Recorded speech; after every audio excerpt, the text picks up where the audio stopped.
2021 level first के संस्कृत के खंड भाषा सेकंड के हम क्वेश्चन देख रहे हैं। यहाँ से पैराग्राफ दिया हुआ है, अश्य इत्यस्य का विभक्ति अस्ति। अश्या में हमारे पास कौन सी विभक्ति होगी? अश्या में सप्तमी विभक्ति है हमारे पास।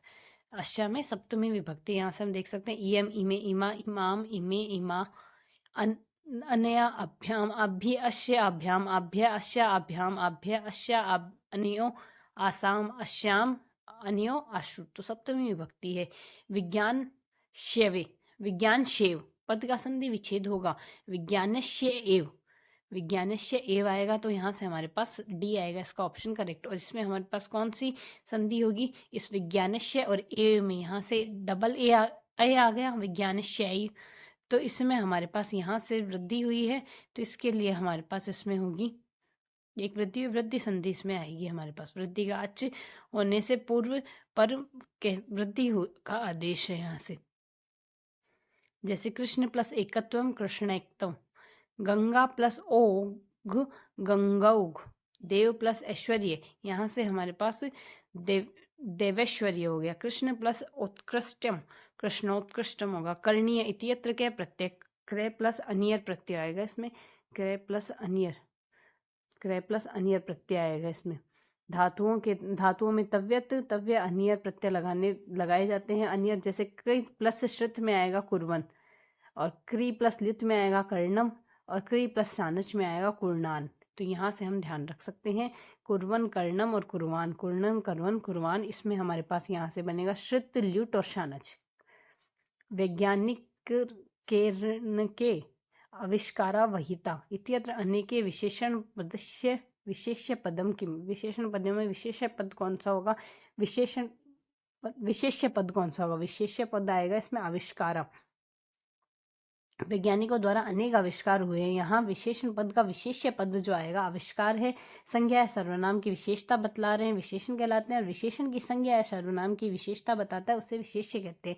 यथाशक्ति का समास विग्रह होगा शक्ति के अनुसार। तो शक्ति के अनुसार शक्तिम अनतिक्रम में, शक्ति अनतिक्रम में शक्ति के अनुसार। यहाँ से अव्ययी भाव समास होगा। अनु विष्णु, विष्णु पश्चात। प्रत्यर्थम, अर्थम, अर्थम प्रति। सह हरि, सह हरि का आएगा हरि सादृश्य। सह सखी, सदृश्य संख्या। संप्रति मानव प्रकृति वशीकृत्यता। नियुंग के अस्मिन् वाक्य अव्यय पदम अस्ति। अव्यय पद इसमें आएगा हमारे पास संप्रति, संप्रति अव्यय पद आएगा यहाँ से। संप्रति का अर्थ है इस समय, अव्यय यहाँ से इस समय आएगा। इसमें हमारे पास यहाँ से नेक्स्ट है, यहाँ से हमें पैराग्राफ दिया हुआ है, इसे पढ़ के आंसर करने हैं। इसमें व्रत ज्ञान, व्रत दान यज्ञ इत्यत्र क्या समास है? अस्ति। व्रत दान यज्ञ द्वंद्व समास आएगा हमारे पास। इसमें द्वंद्व समास है, तो यहाँ से द्वंद्व समास होगा जिस समास में उभय पद दोनों की प्रधानता हो। तो व्रत दान यज्ञ, व्रत, इसमें हमारे पास कौन सा द्वंद्व समास होगा? तदन्न, तद्यन्न इत्यत्र संधि, तद्यन्न में हमारे पास बनेगी व्यंजन संधि है। इसका तत् प्लस यत् प्लस ने, तत् प्लस यत् प्लस ने तद्यन्न आएगा। और साथ ही बनेगा यहाँ से हमारे पास प्रसन्न। अत्र प्रसन्न में हमारे पास कौन सा प्रत्यय होगा? कत्र प्रत्यय होगा प्रसन्न में, कत्र प्रत्यय प्रसन्न में आएगा।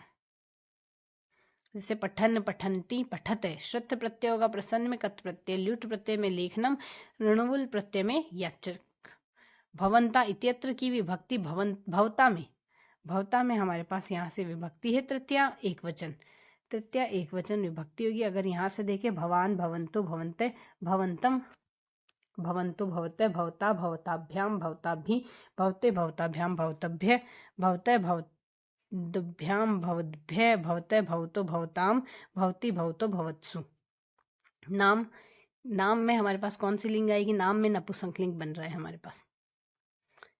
उपयुक्त पद्यांश प्रयुक्त छंद, कौन सा छंद है इसमें? इसमें हमारे पास छंद है इंद्रवज्रा छंद है, इंद्रवज्रा छंद।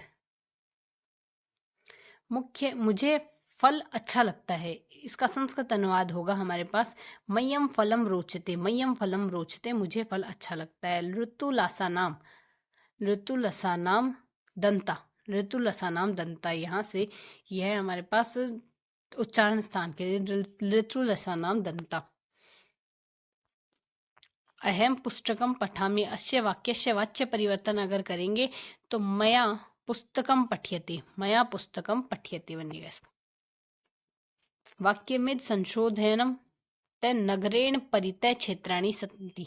नगरेण परितः क्षेत्राणि सन्ति, इसका हमारे पास वाक्य में शोधन बनेगा यहाँ से नगरेण परितः क्षेत्राणि सन्ति। नगरेण परितः क्षेत्राणि सन्ति इसका बनेगा यहाँ से, जैसे ग्रामे अभितः वृक्षा सन्ति, लंका समया सागरमस्ति।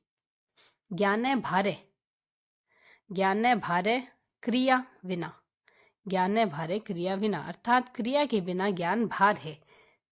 यह शुक्ति पंचतंत्र से ली गई है। पंचतंत्र के लेखक विष्णु शर्मा है। इस शुक्ति में कर्म प्रधानता बताई गई है कि इंद्रियां और चित्त नियंत्रण में नहीं हो तो उस कार्य हानि हाथी के स्नान की तरह व्यर्थ है। अष्टविंशति संख्या अस्ति, अष्टविंशति संख्या आएगी हमारे पास, अष्टविंशति यानी 28।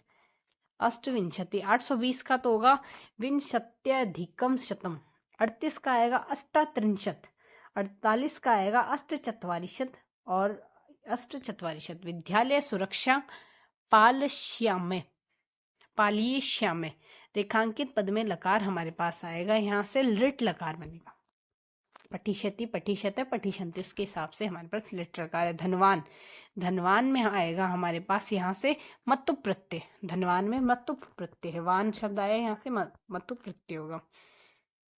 कत्वतु का भूतकाल के अर्थ में प्रयोग होता है। शानच में हमारे पास आन आएगा लास्ट में। और या भाषा अध्यापनीय या तस्या माध्यमेनेव बोधनीया भवति। अत्र कै भाषा शिक्षण विधि प्रयुक्त है। यहाँ से हमारे पास प्रत्यक्ष विधि प्रयुक्त हुई है। तो प्रत्यक्ष विधि डायरेक्ट मेथड या सुगम पद्धति कहा जाता है। भाषाया प्राथमिक कौशलम अस्ति, भाषा का प्राथमिक कौशल है श्रवण। भाषा का प्राथमिक कौशल श्रवण होता है। और नेक्स्ट यहाँ से पठन कौशलम भवति। पठन कौशल है हमारे पास सहस्वर वाचन, मौन वाचन। सहस्वर वाचन और मौन वाचन पठन वाचन के कौशल है। निदानात्मक परीक्षाणोपरान्ते बालकस्य न्यूनता परीक्षाणाय शिक्षण विशिष्ट शिक्षण करियति तस्य नाम किम। यह नाम आएगा उपचारात्मक शिक्षण। उपचारात्मक छात्रों को दी जाने वाली त्रुटियों के निवारण हेतु समुचित शिक्षण प्रक्रिया अपनाना उपचारात्मक शिक्षण है। बालकस्य मूल्यांकन भवति। बालकस्य मूल्यांकन सतत मूल्यांकन होता है। बालकों का मूल्यांकन सतत होता है। सतत मूल्यांकन शिक्षण के उद्देश्य का स्पष्टीकरण में सहायता मिलती है। वर्णमाला विधि, शब्द शिक्षण विधि, वाक्य शिक्षण विधि इति त्रयो विधेय संति। वर्णमाला, शब्द शिक्षण और वाक्य शिक्षण, यह तीनों विधियां हैं वाचन शिक्षण की विधियां हैं। अधीतानां पाठानां स्मरणाय प्रबल साधनम भवति पाठ्य पुस्तकम। अर्थात पाठों को याद करने के लिए सबसे प्रबल और मजबूत साधन पाठ्य पुस्तक होता है। यत्र प्रश्नेषु 2 स्तंभो निर्मीयते, एकस्मिन् स्तंभे एक तथ्य भवति, द्वितीय चापरद्वयो तथ्यो परस्पर संबंधम अस्ति। अत्र प्रश्नस्य प्रकार भवति मेलनम प्रश्नस्य। मतलब जिस प्रश्न में 2 स्तंभ होते हैं, एक स्तंभ को दूसरे स्तंभ से मिलान करना होता है, मेलनम प्रश्न प्रकार का होता है। कस्य परीक्षाया ग्रंथस्य कामपि समस्या प्रस्तुतीकृत्य तस्य छात्रा तर्क वितर्केण स्वविचारणा प्रकटयन्ति। यह आएगी हमारे पास शास्त्रार्थ परीक्षा। शास्त्रार्थ परीक्षा में ग्रंथ की किसी समस्या को प्रस्तुत करने छात्र तर्क वितर्क के माध्यम से अपने विचारों को प्रकट करते हैं। शास्त्रार्थ परीक्षा में वाद विवाद के माध्यम से बालकों की अभिव्यक्ति का विकास होता है। प्राचीन विद्या शिक्षारंभ कस्मापर भवति, इसमें यह होगी यहाँ से उपनयन संस्कृतात्। उपनयन संस्कार, प्राचीन विधि से शिक्षा के आरंभ उपनयन संस्कार के बाद होता था।